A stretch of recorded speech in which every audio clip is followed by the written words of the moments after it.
person keeps on. Think of Him, Jesus.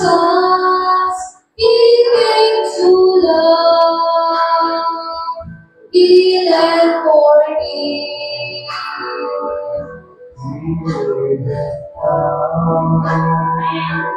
To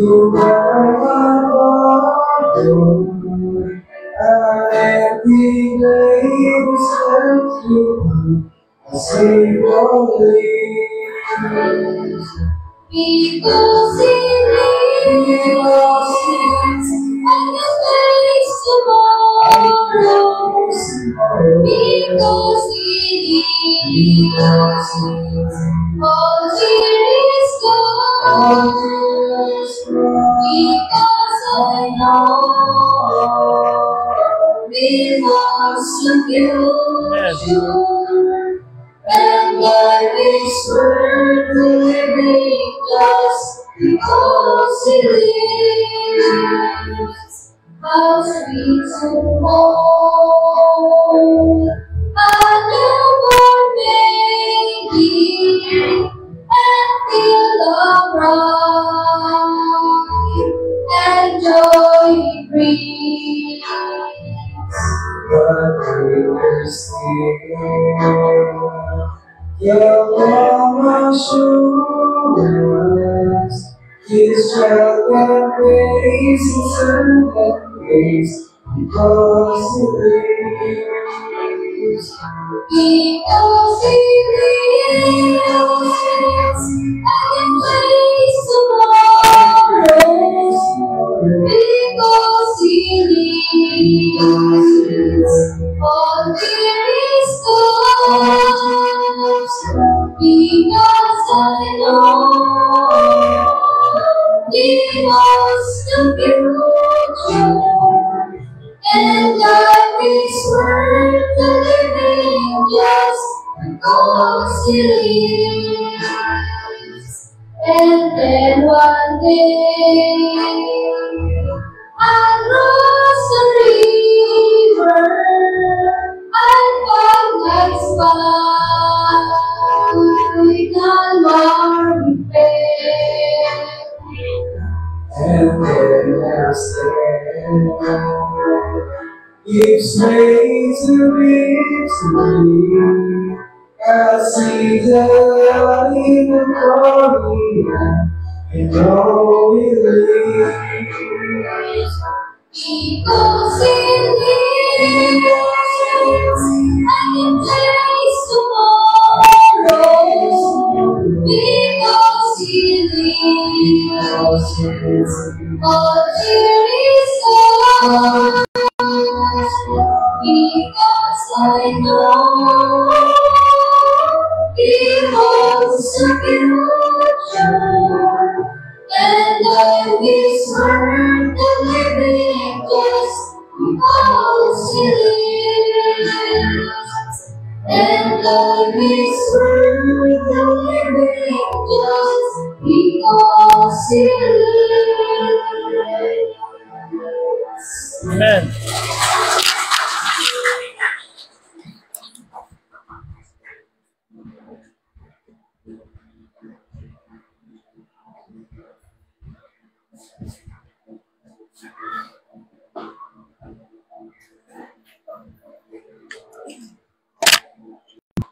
Siya kakad na ako ng testimony, may lang.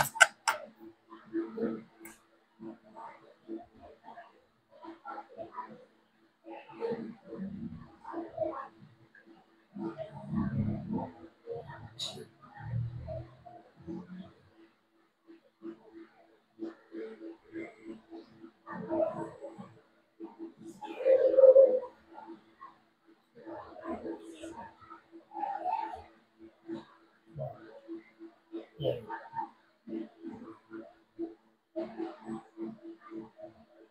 Kasi yung mga ano sabi, hindi natin yan. Ano ba yun?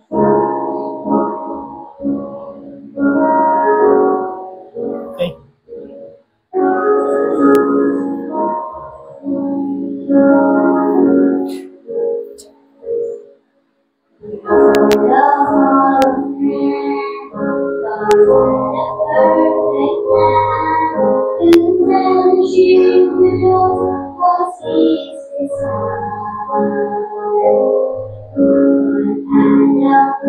today. Something ain't unsaid. No perfect sacrifice would be required. Offering must be made. The sin that must be paid. So God and man can reconcile me. Amen. So Jesus said alone. Amen. Because he loved me so, he changed back and gave himself.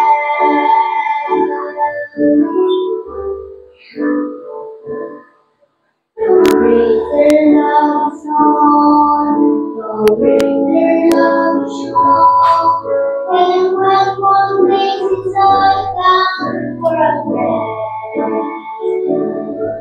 One Jesus died for me, where there was his enemy. A love like his I cannot comprehend.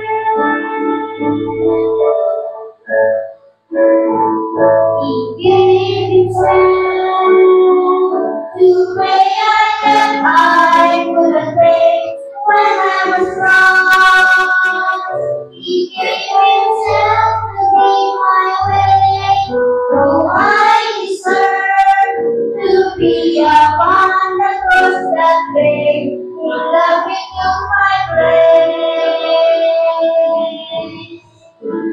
and gave himself.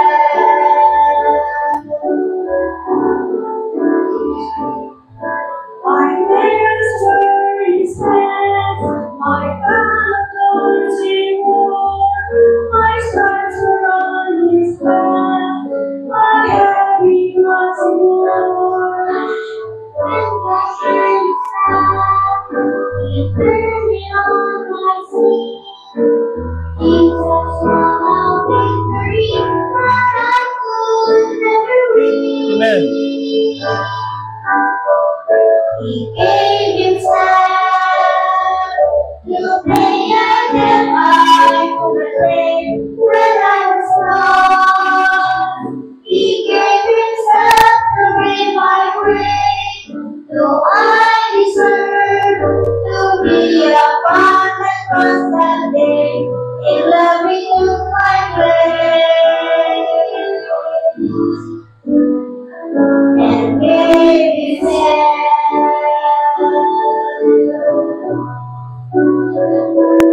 He loved me to my place and gave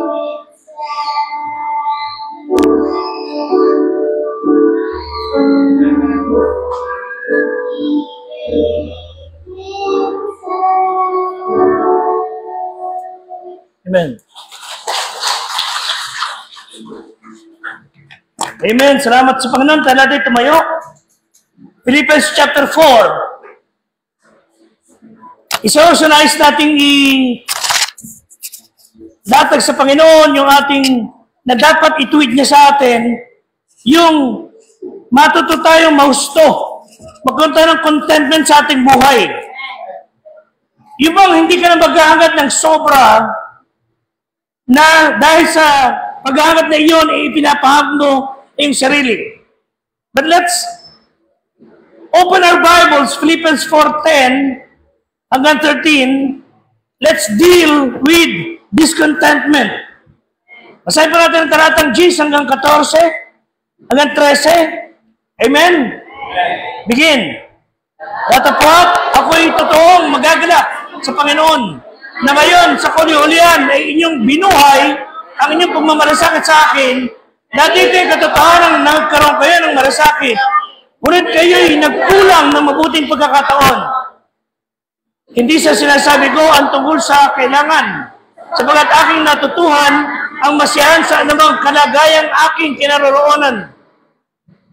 Marunong akong magpakababa at marunong naman akong magpakasagana. Sa bawat bagay at sa lahat ng mga bagay, inatutuhan ko ang lihim, maging sa kabusugan, maging sa kagutuman, maging sa kasaganaan, maging sa kasalatan.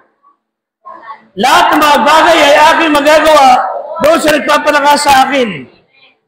Amen? Tayo natin magsiupo, pagpalain ng Ama ang kanyang salita. Ang biyaya ng Panginoong Diyos ay sumatin sa pangalan ni Kristo na ating Diyos at tagapagligtas. Dealing with discontentment. Kung kayo ay nung araw pa ay nakakaalam ng mga awit, isa sa pamilyar sa ating mga may edad na, yung Singing in the Rain. Remember, sabi ni Charlie Chaplin, if I am to cry, I would cry in the rain. Dahil pag umuulan at ako'y umiyak, hindi nila mamamalayan na aking kalungkutan.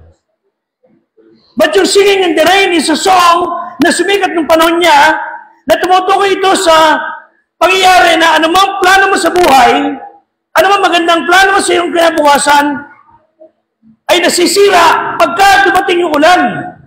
When you try to go somewhere, meron kayong papanoorin parada, meron kayong gagawin lugar, may gagawin kayong bagay, and then all of a sudden, nakagayak na kayo lahat, mamaya-maya, umulan, sira ang plano. Lalo na, yung may mga makeup, na kaganda-ganda ng makeup, napapakanaulan, tumulo-tuloy yung kanyang mga makeup. Kahapon pa uwi kami mula sa isang pagtitipon ng pamilya, along the way, nagkokos ang traffic ang paligid dahil may Santa Cruzan, kaganda ng mga suit ng mga babae, mga nakabolang ganoon yung mga palda, may mga ilaw pa silang gayak, at ang mga mukha ay talagang pinturado ng makeup talaga. Magaganda. Umulan. Nakoy, parang yun na nakita, nagkatabi-tabi niya siguro kay Lennon, tabi-tabi niya na yung mga makeup noon, and hindi sila tinutuya. Ibig sabihin, you have all the plans, and all of a sudden, umulan. Di ba? So, ganyan tayo minsan. We try to do things our way, pag hindi na dumaan, hindi natin nakita yung gusto natin mangyari, nawawalan tayo ng gana. And we are discontented. And somehow, nagdulot ito ng kirot, pait, negative sa ating buhay, kung saan talagang ayaw natin. Sino ba naman may gustong, nagplano ka, all of a sudden, masisilat. Ayaw natin nun. Ayaw natin ng pain, ayaw natin ng discomfort, ayaw natin ng discontentment. Kinain na ng electric fan yung bulak, pakicheck nyo. So, people will not tolerate pain. May kwento nga nabasa. Nagluluto yung nanay sa kusina. May tumatakbo sa kanya, umiyak. Yung 6 na taong gulang na anak niya, ba't na naman, nag-away na naman kayo ng kapatid mo, babae. Babae siya. Mami, siniburutan ako nung kapatid kong yan, 3 years old. Nagigilitis na talagang bubugbugin ko na yan. Lagi na nanaburot yan.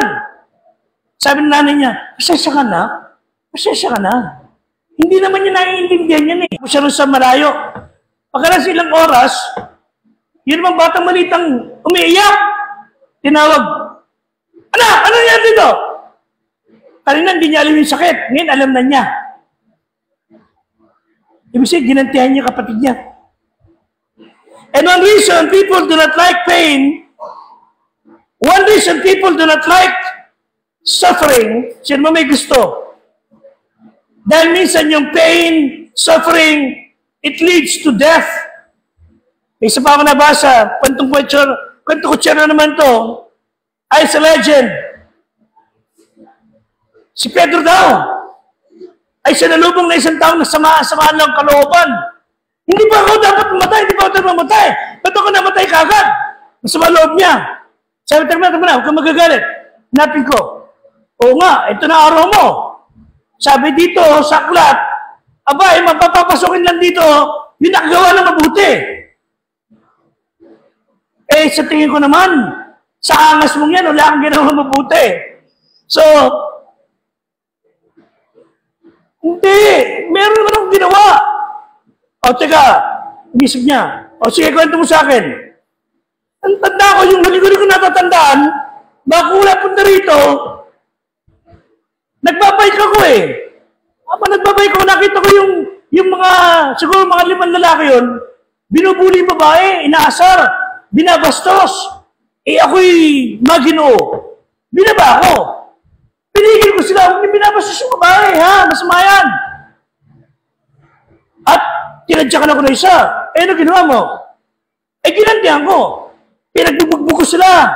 Pinaghahataw ko sila ng kung anong panghataw doon. Tapos sabi daw nung San Pedro, ano nangyari? Hindi ko natandaan eh. Kailan nangyari yun? 5 minutes ago. Ibig sabihin, binugbog siya, yun ay kinamatay niya. Kaya siya napunta rin sa lugar na yun. Mga biro lang naman, pero sinasabi natin, reality is, we do not like pain. Ayaw natin ng kirot, ayaw natin ng sama ng loob, ayaw natin ng mga negatibo, ayaw natin pagsubok. Ayaw natin na tayo ay dumadaan sa hirap. In short, gusto natin ginhawa. But yet, we are discontented sa buhay na meron tayo. Hindi tayo masaya, hindi tayo makontento. But look at what Paul said, 1 Corinthians 4, verse 9. 1 Corinthians 4, verse 9. Si Apostle Paul ay isang tao na nakaranas ng matinding pagsubok. Basa. Sapagat iniisip ko na pinalitaw ng Diyos kami mga apostol na mga kolonyan sa lahat na tulad sa itinalaga sa kamatayan. Sapat kami ginawang panoorin ng sanlibutan ng anghel ng tao. Itinalaga sila sa kamatayan. Abay, napakahirap kaya yung nilikha ko ng Diyos para sa ganitong kahirapan at magiging panoorin kami. People will see us na nagpirusa. Verse 10. Yan po sinabi. Kami mga mangmang dahil kay Kristo. Ngunit kayo marunong kay Kristo. Kami mahihina. Ngunit kayo malalakas. Kayo may karangalan. Kami walang kapurihan. Sinasabi ni Paul, yung kitang-kita sila ng tao, dinuduhagi, inaapi. Verse 11. Basa. Hanggang sa oras na ito'y nagugutom kami, nauuhaw, ubad, inampal, wala kaming tiyak na tahanan. So you see, yung kalagayan ni Paul, dahil sa pangangaral niya, educated siya, magaling siya, pero sa pangangaral niya, nauuhaw, nagugutom, walang saplot, walang may sunod damit, inampal, inilalagay sa kahiyan, walang tiyak na tirahan. At manuli, yan sa verse 13, bagamat mga siniraang puri, sinisiraan siya. Amay pinapamihik, kami maging tulad ng yagit ng sanlibutan. Sukat ng lahat ng mga bagay. Kahit na kami maging yagit ng sanlibutan, sinisiraan puri. Ito ba sa 2 Corinthians 11:24? Sa 2 Corinthians 11:24, ang sabi natin mga kapatid, if you are suffering, in pain, discontentment, mas naranasan ni Paul, basa, sa mga Hudyo, hindi sila nakaranas sa parusa dahil sila ay masamang tao, kundi sa pangangaral niyan, 25. Makatlong ako'y hinampas ng mga panghampas, minsan ako'y binato, 3 beses ako'y binababag, isang araw, isang gabi, ilalim ng dagat. Napakabagsigan hanggang sa verse 28, iroroon na lang natin. So alam ni Paul ang hirap. Alam niya yung pagdurusa. Alam niya yung pain. Alam niya yung suffering. At hindi tayo pwede magsabing, ako lang nakakaranas yan. And Paul is telling us, naranasan ko yung higit pa sa'yo. Mas higit pa dyan ang naranasan ko. Mas mataas ang tolerance ko sa pain. Ako'y nakaranas ng mahirap. Hindi may mga tao gustong pinahirapan ng kapwa niya. Isang mag-asawa, lalaki babae, of course, nagtungo sa dentista. Sabi ng lalaki, Dok, talaga ako'y nahihirapan na. Sa ngipin na dapat talagang wala na. Pinahihirapan ako. Ang sakit sa kalooban. Kailangan tanggalin. Sabi ng doktor, sir, kailangan ma-check up muna. Hindi. Kailangan ngayon na, tanggalin mo na. Naku, mahirap po basta-basan, napakasakit. Hindi ako interesado kung gano'n kasakit. Ngayon na, tanggalin mo na ang ngipin. Sigurado kayo, sir? Oo nga, ngayon na. Kahit masakit, wala akong pakailam. Sige, maupo na kayo. Hindi ako, misis ko. Upo na dyan. Saan ba? Gusto ko siya pabulit yung ngipin ng asawa niya. Hindi pala yung ngipin niya. Kaya pala yabang. May ganun tao eh. Di ba? Nagdudulot sila ng paghirap, nagdudulot ng pagdurusa, ng pain sa ibang tao. Mga kapatid, huwag mangyari sa atin. Amen? Na huwag tayong dahilan, kaya sila napahamak, kaya sila hindi naglingkod sa Diyos. Kaya sila hindi naglingkod sa Diyos, kasalanan nila. Kaya di sila naglingkod sa Diyos dahil katigasan na ulo nila. Ginawa niyo lahat ng bagay, lahat ng paraan para ma-encourage sila sa Panginoon. Inilay niya lahat. Ang yayabang pa. Ulit ang magagawa.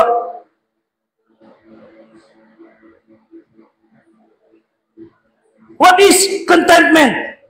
Again, balik tayo sa Philippians 4:11. Philippians 4:11. Ano sabi ng Bible? Pakibasa. Hindi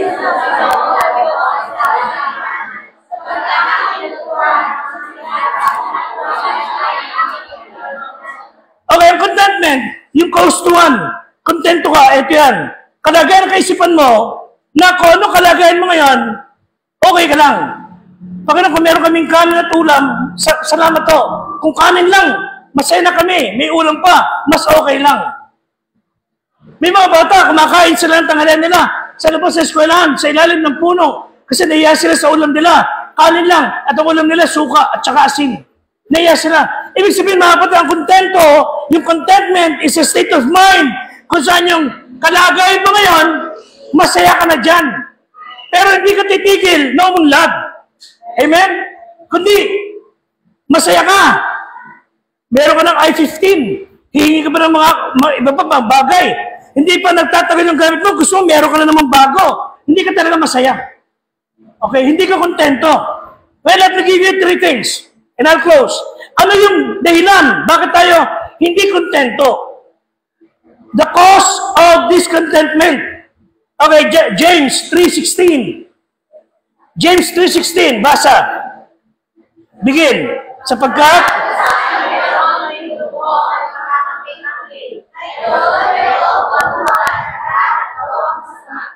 pag may kaguluhan at pagkakampi-kampi, nagkakampi-kampi, may paninibugho, may inggit, nagkakampi-kampi, hindi malayo magkaroon ng kaguluhan at gawang masama. Ang dahilan kaya tayo hindi kontento kasi natututo tayo may inggit doon sa bagay na meron siya, wala ka. At kaibigan niya, yung mga gusto mo makikaibigan, iayon niya sa'yo. Yung mga ugali na dahilan kaya tayo hindi kontento kasi meron tayong inggit. Ang hirap po, mga kapatid, na tayo ay kinukulapulan ng green-eyed monster called jealousy. Inggit. Yung inggit mo, yung envy, nagnanais, nagangad, na mapa sa akin yung meron siya. Huwag niyo po hangarin. For all you know, baka minamatamis niyang mawala yun sa kanya dahil pasangkos yung ganung bagay. Hindi natin alam. Ang inggit o envy, ang ugat kung saan si King Saul ay napuot kay David. Puot na puot siya. Bakit to? Noong nakapatay si David ng Goliath, nag-aawitan yung mga babae, pinupuri siya. Na dati siya ang pinupuri, si King Saul. Ngayon, siya naman ang pinupuri si David. Nagalit siya kay David dahil ang umaawit sa kanya dati, 10,000 lang. Sa kanya naman ay 1,000 pa. Mas marami pa. May kukwento pa sana ako, kaya baka maghaba-haba pa tayo. Ang cause of discontentment is envy. Pangalawa, the curse, yung sumpa ng discontentment. Pag kayo po ay merong envy, hindi ka magiging masaya sa meron ka. Hindi ka magiging masaya kung anong pinagpala ka ng Diyos, kung anong meron kang taglay. At yan po ay magiging sumpa sa atin. Maraming tao ang diyan nakatira sa kawalang kaustuhan sa buhay. Na para sa kanila, hindi sila magiging maligaya pag wala sila nun. Sabi ni Benjamin Franklin, content makes poor men rich. Discontent makes rich men poor. Pag hindi ka siya, masaya sa iyong meron. Pag hindi ka kontento sa bagay na meron ka, Hindi ka kailanman unlad. Hindi ka kailanman magiging masaya. May mga tao, dahil pinanatili ang kalang espiritu ng kagalitan, gustong meron siya nang meron yung iba. Napapahamak sila. May mga Kristiyano, palipat-lipat ng church, pastor, iniiwanan ng simbahan, pinababayaan, wala silang kaustuhan, hindi sila makontento. Iba naman, kaya sila napahamak, kagusto niya magkaroon siya ng ganung bagay, walang ginawa kundi umutang ng umutang. Kumuha ng mga bagay na mapa sa akin para pabilibin ko ito, nakaaway ko. Well, in closing, let me give you the third thing. The cause, the curse, the cure. Ito po sa 1 Peter 5:7. 1 Peter 5:7. 1 Peter 5:7. Ito po ang solusyon para malabanan natin yung discontentment. O kaya, mausto tayo. Pakibasa. Begin.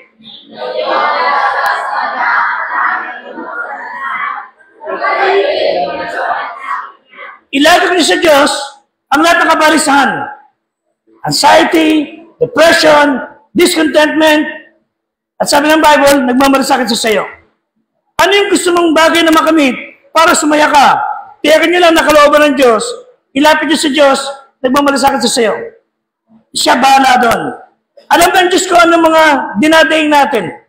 Alam niya kung ano pasanin natin. Kaya sabi niya, ibigay mo sa akin ang lahat ng yan sapagkat nagmamalasakit ako sa iyo. Kalusugan, kahirapan, kagutuman, kahit na ano, ilapit natin. Paano yan? James 4:8, yun sinabi ng Bible. Paano natin ipagkakatiwala sa Kanya, ilalagak sa Kanya? Basa, ito gawin natin. Begin.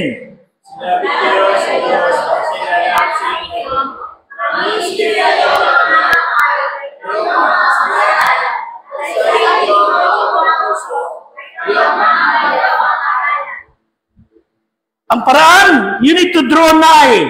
Lumapit tayo sa Diyos. Magsilapit tayo sa Diyos, ano sabi? Lalapit sa inyo. Hindi lalapit ang Diyos sa inyo kung malayo kayo sa Kanya. Pag lumalayo tayo sa Kanya, lumalayo ang Diyos. Lumapit tayo sa Diyos, lalapit sa inyo. Maglinis tayo ng ating mga kamay. Ibig sabihin, the way we live, ayos natin. Ihingi natin tawad sa Diyos. Draw nigh to Him. Sabi nga ng awit, turn your eyes upon Jesus. Look full in His wonderful face, and the things of earth will grow strangely dim in the light of His glory and grace. So hindi kayo magiging discontented pag si Kristo ang kasama natin. Pangalawa, delight, not only draw nigh, delight. Psalm 37:4. Ito sinabi ng Bible, delight. Psalm 37:4, basa.